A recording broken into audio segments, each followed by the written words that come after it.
Bahkan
yang sama-sama kita sering dengarkan cerita nyata ini, bahwa seorang Nabi Ibrahim alaihissalam, sehingga beliau dijuluki Nabi yang sangat dicintai Allah, tunduk patuh akan perintah Allah Subhanahu wa ta'ala. Sama-sama kita bayangkan, beliau sangat lama merindukan seorang anak di dalam tengah-tengah keluarga, di tengah-tengah rumah tangganya 86 tahun beliau baru diberikan seorang keturunan. Begitu puncak kebahagiaan, Allah perintahkan untuk segera dikorbankan putra satu-satunya yang bernama Ismail itu kepada Allah Subhanahu wa ta'ala. Ini sebuah gambaran yang digambarkan oleh Allah kepada Nabi Ibrahim alaihissalam atas takwanya, cintanya, pengabdiannya kepada Allah Subhanahu wa ta'ala. Beliau sanggup untuk menyerahkan harta yang ia cintai.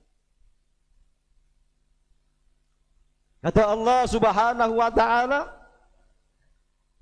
"Lan tanalul birra," sekali-kali kalian tidak akan mendapatkan sebuah kebaikan hatta tunfiqu mimma tuhibbun, sebelum kamu memberikan, menyerahkan hartamu yang terbaik untuk jalan Allah Subhanahu wa ta'ala.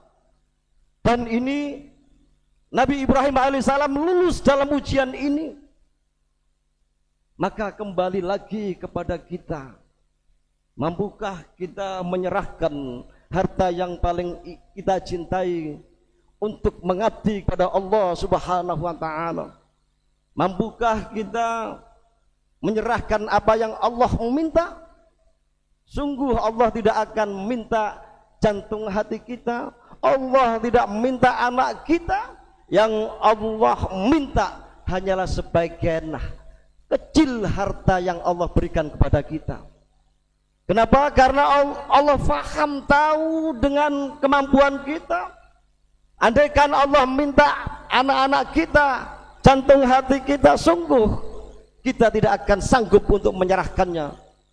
Bukankah sama-sama kita dengar, kita amalkan, la yukallifullahu nafsan illa wus'aha.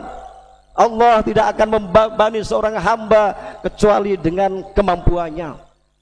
Sama-sama kita renungkan ayat ini, hadirin kaum muslimin rahimakumullah.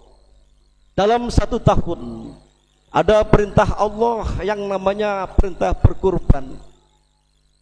Mari sama-sama kita merenungi berapa banyak nikmat yang Allah berikan kepada kita, berapa banyak harta yang Allah berikan kepada kita. Maka jawabannya nanti di 10 Dzulhijjah. Mampukah kita bisa memberikan harta yang paling kita cintai, yaitu ikut melaksanakan, mensukseskan programnya Allah Subhanahu wa taala, ikut berkorban untuk kemaslahatan umat. Hadirin kaum muslimin rahimakumullah. Maka yang ketiga, sama-sama kita tahu tentunya hikmah di dalam ibadah kurban ini ada manfaatnya yang luar biasa besarnya bagi orang-orang yang mau melaksanakan penyembelihan atau ibadah kurban. Apa itu? Allah akan memberikan pahala yang besar, yang banyak bagi orang-orang yang mau melaksanakan dan ikhlas untuk berkurban. Karena ada sebuah hadis Nabi SAW bersabda, innaha lita'tiha yaumal qiyamah, sesungguhnya pada hari kiamat nanti hewan kurban akan hadir pada hari kiamat, akan menjadikan saksi dan membela kepada orang-orang yang berkorban. Maka yakinkan bahwa semuanya ini akan terbukti pada hari kiamat. Maka hari kiamat adalah hari yang siri. Tentu kita diwajibkan beriman datangnya kiamat itu pasti. Namun itu adalah haknya Allah. Bagi kita sebagai seorang yang beriman harus yakin kiamat pasti akan datang. Hadirin kaum muslimin rahimakumullah, demikianlah khutbah yang dapat kami sampaikan terkait masalah keutamaan daripada ibadah kurban. Mari kita camkan dalam hati kita. Yang pertama, banyak hikmahnya mensyukuri atas nikmat Allah Subhanahu wa taala. Yang kedua, bukti kita iman pada Allah. Dan yang ketiga, tentunya kita beribadah kurban ini pahalanya sangat besar, bahkan diibaratkan satu rambut binatang atau satu bulu rambut atau satu bulu binatang ini pahalanya satu kebaikan. Mampukah kita untuk menghitungnya? Jawabannya sungguh kita tidak akan mampu. Mudah-mudahan khutbah yang dapat kami sampaikan ini menjadikan ilmu yang bermanfaat. Sama-sama kita dapat melaksanakan dan mengikuti program Allah, melaksanakan perintah Allah Subhanahu wa taala. Jangan jadikan diri kita diri seorang yang bakhil di hadapan Allah Subhanahu wa taala. A'udzu billahi minasyaitonir rajim. Bismillahirrahmanirrahim. Wal asri innal insana lafi khusrin illal ladzina amanu wa amilus solihati wa tawasaw bil haqqi wa tawasaw bis sabr. Barakallahu li wa lakum fil Qur'anil azim wa nafa'ani wa iyyakum bima fihi minal ayati wa dzikril hakim wa taqabbal minni wa minkum tilawatahu innahu wal ghafurur rahim.